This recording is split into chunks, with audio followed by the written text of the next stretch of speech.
Soalnya itu serupa nggak sih sama yang selama ini kalian pelajarin? Enggak. Enggak. Enggak. Oh, berarti di luar prediksi nih. Di luar prediksi. Menurut Reza nih, soal subtes mana yang paling sulit dan tipe soal yang kayak gimana yang paling sulit? Udah jelas ya PKPM. Literasi Inggris. Kalau PM sih lebih ke kayak tadi tuh ada kayak diskon-diskonan.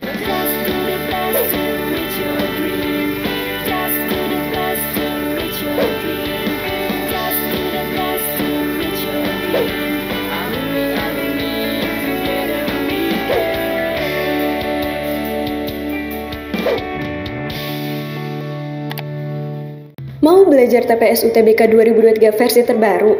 Ikut kelas online di GP Media aja. Kamu bisa belajar 7 subtes TPS dalam 20 kali pertemuan dengan benefit e-book, 12 kali tryout, dan masih banyak lagi. Harganya cuma 350.000 aja loh. Ayo buruan daftar dan jangan ketinggalan. Kapan lagi kamu bisa ikutan tryout UTBK gratis di GP Media kalau bukan sekarang? Ikuti syaratnya dan kirim bukti screenshot di gpmedia.id ya. Jangan sampai ketinggalan. Buat kalian yang lagi cari tryout SNMPT dan ujian mandiri untuk masuk PTN, kita punya solusinya. GEP Media menyediakan tryout SNMPT dan ujian mandiri untuk beberapa PTN ternama di Indonesia. Mulai dari harga 10.000, kalian sudah dapat ribuan soal prediksi, video pembahasan, dan ada kelas online-nya juga loh. Yuk daftar sekarang. Halo teman-teman semua.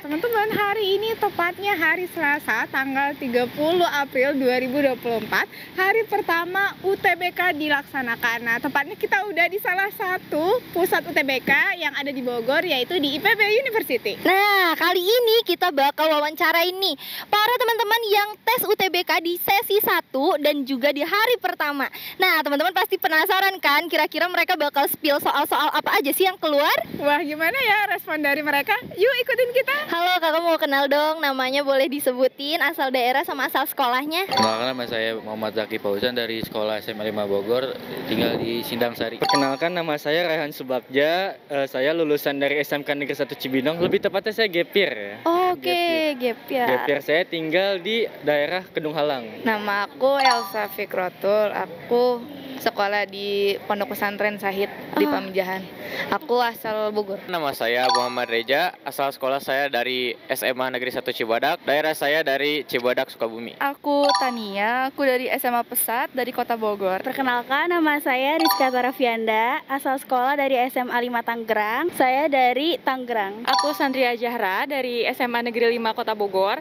Daerah rumah aku daerah Ranca Bungur. Aku Nafisa Indra Biha, asal sekolah dari Pesantren Gontor, daerah Tenjolaya. Nah, Zaki, gimana nih rasanya dapet sesi UTBK hari pertama terus juga sesi pertama? Tegang banget, rasanya kalau nggak ada teman tuh jadi bingung gitu mau ngapain. Deg-degan sih, soalnya ya pertama gitu kan. Belum ada gambaran dari teman-teman, jadi deg-degan. Awalnya kaget sih ya. Jadi kan waktu saya dapatnya itu kan tanggal 28, saya dapatnya tanggal 30. Saya nggak ngecek itu ternyata 30 April bukan 30 Maret. Jadi saya langsung kayak, waduh, bahaya. Nah, akhirnya pas semenjak saya tahu itu bulan April, saya agak deg-degan sih ya. Belajar selama 1 bulan juga. Mungkin persiapannya harus dimatengin juga lah ya. Awalnya ya kaget gak kaget karena kan aku daftar di awal ya, udah pasti kayak dapet hari pertama nih, gelombang pertama, tapi ternyata dapet sesi pertama, kaget banget kita. Setelah selesai ujian kayak lega gitu, yang lain ternyata masih pada nyiapin UTBK, kita udah selesai sendiri gitu. Oke, berarti sudah lega sekarang ya. Tadinya mungkin khawatir deg-degan, tapi sekarang sudah lega. Deg-degan, seru. Jadi ditanya-tanya nanti kayak gimana kalian tadi ujian kayak gimana, kayak gitu. Kalau aku sih seneng ya, jadi orang-orang masih pada hektik, aku udah bebas dari UTBK. Lebih plong aja jadinya, udah selesai gitu. Oke, berarti ada sisi negatif positifnya ya. Kakak mau tahu dong, Elsa di UTBK 2024 ini daftar di jurusan sama PTN mana? Aku daftar di PB Vokasi Akuntansi. Kalau PTN sih ya, saya jujur aja pilihan pertama sampai ketiga itu IPB di sini. Oke. Nah, untuk pilihan yang terakhir pasti ngasal sih ya. Tapi kalau tentang jurusan 1 dan 2 sih, yang pertama saya pengen ngambilnya ilmu komputer. Yang kedua agribisnis, yang ketiga ngasal. Universitas Islam Negeri, ilmu hukum dan ilmu politik. Saya mendaftar di 2 pilihan. Yang pertama di Universitas Negeri Jakarta, jurusan ilmu komputer. Yang kedua di Universitas Pajajaran jurusan Teknik Informatika. Aku ambil di pilihan pertama itu psikologi UGM dan pilihan kedua itu psikologi Unbrau. Wah, keren ya. Semoga diluluskan. Amin. Berarti memang cita-citanya jadi seorang psikolog nih ya. Sastra Arab sama manajemen bisnis. Oke, sastra Arab sama manajemen bisnis. Next. Aku ngambil PGSD sama bimbingan konseling. Kalau aku ngambil aktuaria sama statistika. Persiapannya itu udah berapa lama sih sampai akhirnya ada di titik sesi UTBK ini? Siapanya lumayan lama, sekitar ya 3 bulan lah. Karena saya berharap masuk SNBP gitu, jadi saya gak ada persiapan. Waktu pengumuman SNBP itu sempat kaget gak ada nama saya. Nah, jadi persiapan saya itu hanya sebulan. Persiapan sih ya, tapi kan karena saya gap year juga kan, saya kayak kehalang sama kerja juga. Saya kan ngambil part time dan ada minta saran dari beberapa teman lah ya yang udah keterima di sini. Aku kebetulan dari bulan Desember gitu. Aku juga ikut TO-TO-nya. Terus kalau misalkan TO-TO-nya dari mana? Aku ikut YouTube-nya itu Gap Media. 2 bulanan. 2 bulanan persiapannya. Kalau aku kurang lebih 3 bulan. Setelah beres ujian sekolah juga tuh. Oke, 3 bulan guys. Aduh, kalau aku dari 2 bulan yang lalu. 2 bulan persiapannya. Kalau Nafisa? Sebulan ini doang. Oke, sebulan. Jadi ini persiapannya beda-beda ya teman-teman. Nah, jadi menurut kalian selama persiapan itu kan kalian pasti pernah ikutan tryout dan prediksi soal nih. Soalnya itu serupa nggak sih sama yang selama ini kalian pelajarin? Banyak ada yang sama, banyak yang beda juga. Oke, banyak yang beda juga. Yang dipelajari selama tryout sama UTBK sekarang tuh ada yang sama. Kan aku cobain yang percobaan dari pemerintah itu ada yang sama-samanya juga, sama jenisnya cuman beda soalnya kayak gitu. Oke. Jadi udah ada gambaran setidaknya. Yang dicoba itu hampir sama, soalnya cuma mungkin ada yang dirubah-rubah dikit. Tapi metodenya hampir sama semua. Enggak. Enggak. Oh, berarti di luar prediksi nih. Di luar prediksi. Wow. Lebih tepatnya sih ada sih beberapa yang sama sih ya. Tapi yang paling beda tuh adalah matematika. Oh, wow. PK apa PM nih? PM. PM. PK dan PM sih lebih tepatnya. PK dan PM. Oke. Jadi kalau untuk PK dan PM ada nggak kayak soal-soal fungsi, bangun ruang, eksponen gitu? Ada, tapi di tryoutnya itu berbeda dengan apa yang saya belajarin. Oh, oke. Berarti yang kenyataannya nggak sesuai nih sama yang sama ini dipelajarin. Bismillah aja. Ya, ada yang serupa tapi ya nggak sama, cuman mirip doang. Soalnya ada yang sama, ada yang keluar juga gitu. Nggak jauh beda sih. Sebagian besar serupa sih, konsepnya sama, cuman beda kalimatnya aja. Kurang lebih mirip ya, karena kan tipe soalnya juga yang dipelajarin di TO itu keluar juga di UTBK. Oke, oh ternyata mirip sama soal-soalnya. Menurut Reza nih, soal subtes mana yang paling sulit dan tipe soal yang kayak gimana yang paling sulit? Udah jelas ya PKPM. Literasi Inggris. Nah, kalau untuk PKPM tadi itu ada nggak sih soal-soal kayak fungsi, eksponen, bangun ruang? Ada. Reza dapetinnya fungsi sih, selebihnya kebanyakan nembak. Paling yang MTK ada yang kotak-kotak gitu, yang dari turun-turun gitu. Matris gak ada. Oh, oke. Berarti kayak eksponen gitu ya? Iya. Eksponen, fungsi. Iya ada. Oke, kalau logaritma ada nggak? Gak ada logaritma. Oh, logaritma nggak ada. Oke, kalau kayak trigonometri ada nggak? Ada kalau nggak salah tadi. Kalau PM gimana kak? Kalau PM sih lebih ke kayak tadi tuh ada kayak diskon-diskonan. Bunga kali ya? Oh ya, bunga gitu ada. Gitu. Soalnya berhubungan sama diskon. Iya. Kalau LBI-nya gimana nih literasi bahasa Indonesianya? Ke kayak tanda baca. Ada cerita? Ya, cerita-cerita pendek gitu. Terus nanti kayak ngejelasin si sifat tokoh ini tuh gimana gitu ke yang lain. Kalau PBM-nya tanda baca misalnya? Oh, ada. Oke, kata sambung? Kalau kata sambung ada? Ada kata sambung pastinya. Oke, perbaikan kata yang salah ada? Ada. Ngepisah ide pokok atau ada. ngepisah satu paragraf jadi 2? Ada. Oh, ada. Oke deh. Imbuhan ada? Ada. Oh, oke deh. Imbuhan juga ada ya. Terus ya kita spill lagi nih PPU, makna kata. Ada. Oh, makna kata ada. Yang biasa tuh apalagi ya?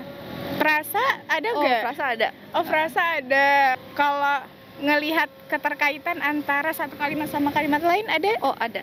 Oh, ada juga teman-teman. Selain PPU ada PU nih. PU gimana tadi? PU itu dominannya lebih ke teks ya dibanding sama hitung-hitungan gitu. Berarti masih juga kak berkaitan sama enggak simpulannya? Ya, mungkin benar gitu. Oh, mungkin benar. Apalagi kak? Kayak paling benar gitu-gitu. Itu pasti ada. Terakhir nih ada literasi Inggris ya. Wah, gimana tuh literasi Inggrisnya? Literasi Inggris kirain menurut aku ini ya kirain mungkin bakal susah gitu, ternyata hampir semua jawabannya tuh ada di teks gitu. Oh, jadi semua jawabannya ada di teks? Iya, hampir. LBI PBMD, begitu juga nggak Kak? Ada nggak di dalam teksnya jawabannya?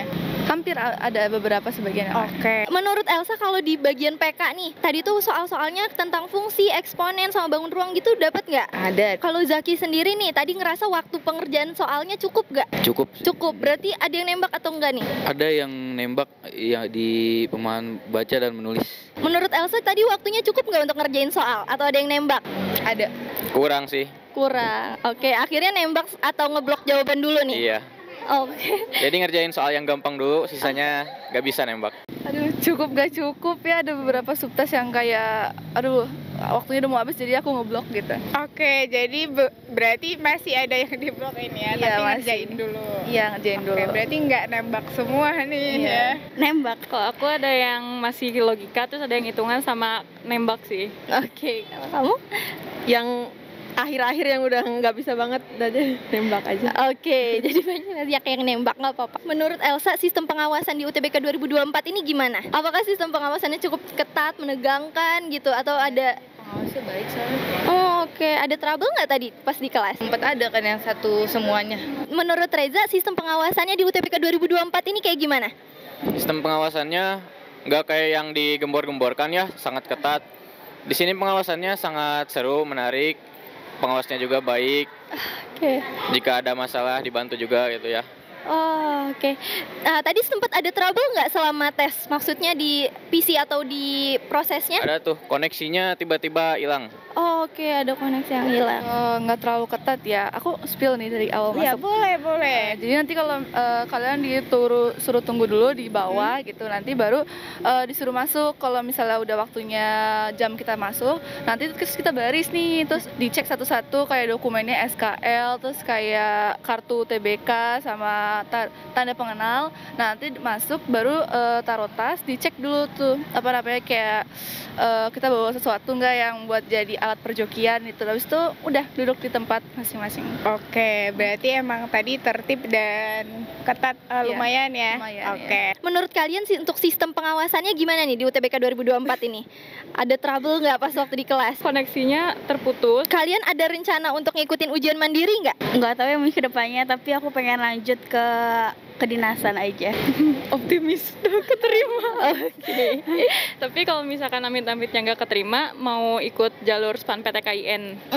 Oke, SPAN PTKIN. Aku daftar UMPTKIN juga. Paling ikut ini sih, ada di Universitas Islam Negeri, ada tes lokal di sana namanya UMPTKIN. Ada, tapi sama vokasi PB juga. Aduh, jangan sampai ya, semoga ini terakhir lolos pilihan Amin, satu. semoga lulus ya. Amin. Kalau ujian mandiri rencana ada sih. Dari kalian yang udah pada UTBK nih, apa nih tips and triknya buat teman-teman yang bakal UTBK? Pesan-pesan apa yang mau disampaikan buat teman-teman? Jangan sering scroll TikTok. Rajin belajar.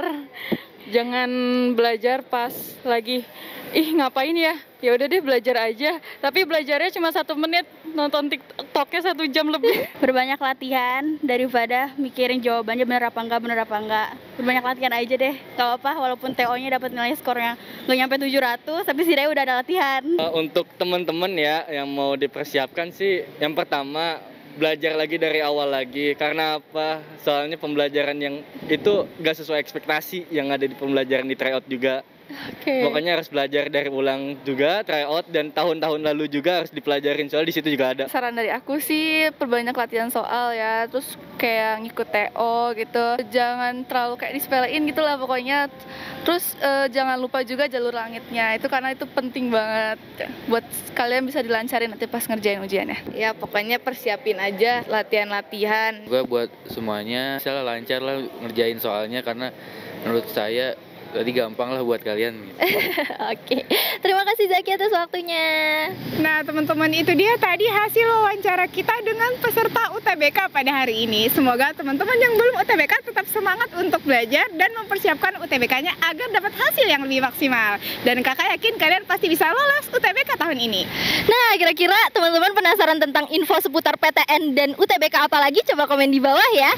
See you next video, bye-bye.